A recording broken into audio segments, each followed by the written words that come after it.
안녕하세요. 모나미입니다. 여러분들은 글씨의 목적이 어떤 거라고 생각하세요? 저는 제가 쓴 글을 남들에게 글로써 정확하게 의미를 전달하는 목적이 가장 중요하고 근본적인 목적이라고 생각하는데요. 악필은 이런 목적에 어긋나기 때문에 교정해 주는 것이 좋습니다. 우리 중간고사나 기말고사에서 서술형 시험을 볼 때 악필로 답안지를 적어서 내면 어떻게 될까요? 채점자가 제대로 글씨를 읽지 못해서 억울하게 감점당하는 경우도 주변에서 많이 봤거든요. 그래서 오늘 영상에서는 이런 악필을 쉽게 고칠 수 있는 몇 가지 원리에 대해서 설명해 드릴게요. 어떻게 하면 악필을 고치고 남들이 쉽게 알아볼 수 있는 가독성 있는 글씨체를 쓸 수 있을지 지금부터 말씀드려 보도록 하겠습니다. 일단 첫 번째, 마음을 쉽게 가져야 합니다. 글씨 쓰는 거를 어렵게 생각하고 부담을 가지게 되면 글씨를 예쁘게 쓰려고 손에 힘이 많이 들어가게 됩니다. 이럴 경우 오히려 쉽게 지치게 되고 손에도 부담이 가면서 글씨 쓰는 게 어려워질 수가 있어요. 이 영상을 보는 여러분들 모두 글씨 쓰는 방법은 다들 아시잖아요. 그래서 아주 조금의 포인트만 바꾸면 글씨를 잘 쓸 수 있으니까요. 글씨를 어렵게 생각하지 마시고 편안하게 써본다 라는 마음가짐을 갖는 게 중요합니다. 자, 그리고 두 번째, 글씨는 응용입니다. 한글은 각각의 자음과 모음이 조화가 이루어진 문자입니다. 따라서 몇 가지 글자 유형만 익힌다면 비슷한 글자는 쉽게 쓸 수 있습니다. 예를 들어서 강이라는 글자를 써볼게요. 강이라는 글자를 쓰면 이건 밑에 자음, 이것만 변경해주면 간, 감, 갓 이런 식으로 응용해서 쓸 수가 있거든요. 그래서 이 원래 형태의 하나만 익혀두면 이 나머지 글자는 쉽게 쓸 수가 있습니다. 자, 그러면 이제 본격적으로 글씨를 잘 쓰는 세부적인 방법에 대해서 이야기를 해볼게요. 자음부터 살펴보겠습니다. 자음은 우리가 자음을 쓸 때 이렇게 직각으로 꺾어서 쓰는 경우가 있는데요. 이렇게 쓰다 보면 글씨 쓰는 것 자체가 편하지가 않고 글씨를 보는 사람도 뭔가 좀 딱딱하고 부드럽지 않다고 느끼게 됩니다. 그래서 자음은 좀 부드럽게 꺾어서 써주는 것이 훨씬 보기 좋은데요. 예를 들어서 한번 써볼게요. 기억은 이렇게 꺾어 쓰고 니은도 이런 식으로 이렇게 좀 부드럽게 꺾어서 쓰면 훨씬 더 쓰기도 편안하고 보기도 편안합니다. 이런 식으로 자음은 꺾어서 쓰는 걸 추천을 드리고 아까도 말씀드렸다시피 글씨는 응용이라고 했잖아요. 근데 이 응용을 이런 하나의 형태로 적용을 하는 게 아니라 자음에서도 똑같이 적용을 할 수가 있습니다. 기역과 니은, 디귿, 리을은 상당히 비슷한 형태를 가지고 있어요. 예를 들어서 기역과 니은을 합치고 가운데 선만 하나 그어주면 이게 바로 리을이 되는 거거든요. 그리고 디귿도 니은에다가 선 하나만 그어주면 디귿이 되는 것처럼 사실 비슷한 형태로 되어 있기 때문에 몇 가지 형태만 익히면 충분히 다른 글씨를 잘 쓸 수가 있는데요. 이거 말고도 이응이 있는데 이응도 히읗과 유사한 형태이고 그리고 시옷도 지읒, 치읒과 유사한 형태를 가지고 있습니다. 그래서 이런 식으로 좀 응용해서 연습을 하면 좀 더 편하고 쉽게 글씨를 익히실 수가 있을 거예요. 자, 이제 자음을 봤으면 모음을 마저 봐보도록 하겠습니다. 우리가 모음을 한번 잘 들여다보면 모음은 가로형 모음과 세로형 모음이 있습니다.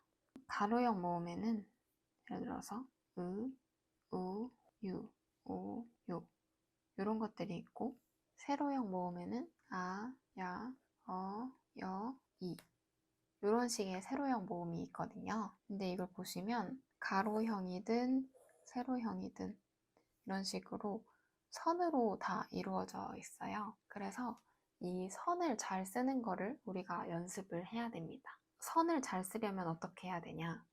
잘 쓴 선의 전제 조건은 바로 적당한 길이와 똑바른 각도입니다. 이게 무슨 이야기냐?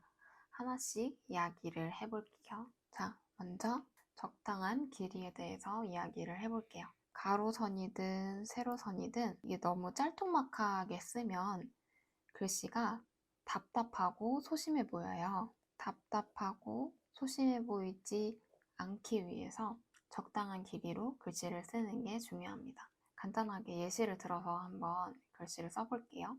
소고기라는 글씨를 써보겠습니다. 이거를 만약에 짧은 길이로 쓰게 되면 이런 식의 뭔가 답답하고 그런 느낌이 드는데 이 길이들을 좀 크게 써본다면 이게 이렇게 길이만 좀 길게 써줬는데도 훨씬 더 시원한 느낌을 줄 수가 있습니다. 그냥 길이만 늘려줬을 뿐인데도 상당히 글씨가 훨씬 더 보기 좋아집니다. 그리고 두 번째는 제가 아까 똑바른 각도라고 말씀을 드렸는데요. 똑바른 각도는 뭐냐?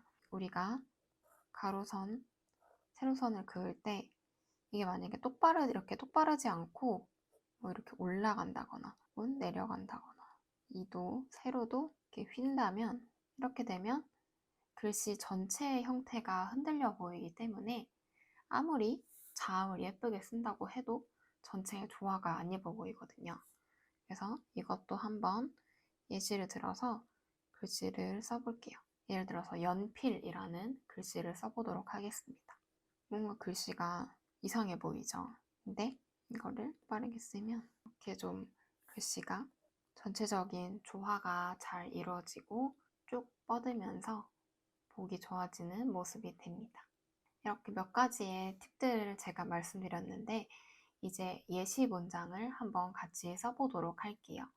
제가 아까 말씀드렸던 첫 번째, 자음 부드럽게 꺾어쓰기. 그리고 두 번째, 모음 적당한 길이로 쓰기. 세 번째, 모음 똑바른 각도로 쓰기. 요 세 가지를 기억하시면서 이 문장을 같이 한번 써보도록 할게요. 잠시 일시정지 버튼을 누르시고 글씨를 한번 같이 써보세요. 그리고 변화되는 자신의 글씨를 한번 느껴보세요.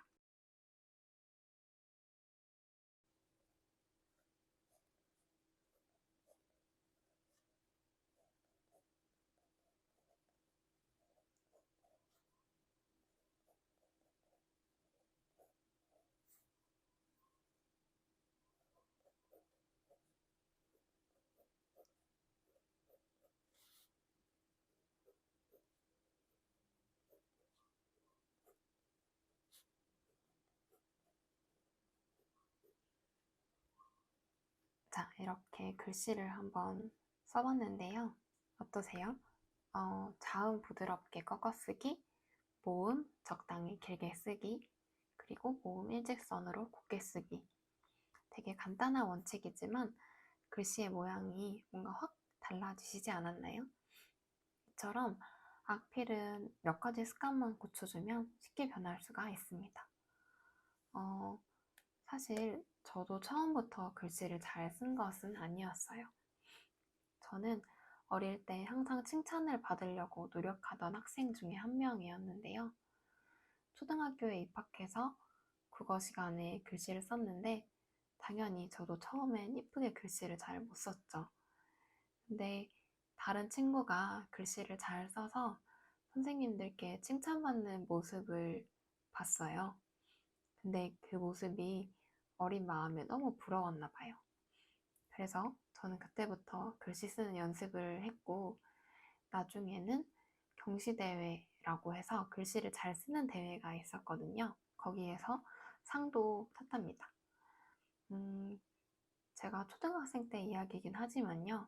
저는 이런 이유 때문에 글씨에 대해서 관심을 가지게 됐지만 이 영상을 클릭하신 분들도 각자의 이유 때문에 글씨를 예쁘게 쓰고 싶을 거라고 저는 생각해요. 그 이유가 무엇이든 간에 처음부터 글씨를 잘 쓰는 사람은 없고 결국에 연습하면 누구나 다 글씨를 잘 쓰게 된다는 걸 말씀드리고 싶었습니다. 연습할 때는 제가 말씀드린 그 3가지 원칙, 자음 부드럽게 꺾어쓰기, 모음 적당히 길게 쓰기, 모음 일직선으로 곱게 쓰기를 생각해 가면서 연습한다면 아마 더 빨리 글씨가 변하실 수 있을 거예요. 그리고 그런 성취가 있어야 꾸준히 연습도 할 수 있으니까요. 한번 그 3가지 원칙 적용해 가시면서 연습해 보시기를 추천드릴게요. 여러분들의 예쁜 글씨 연습을 응원합니다. 감사합니다.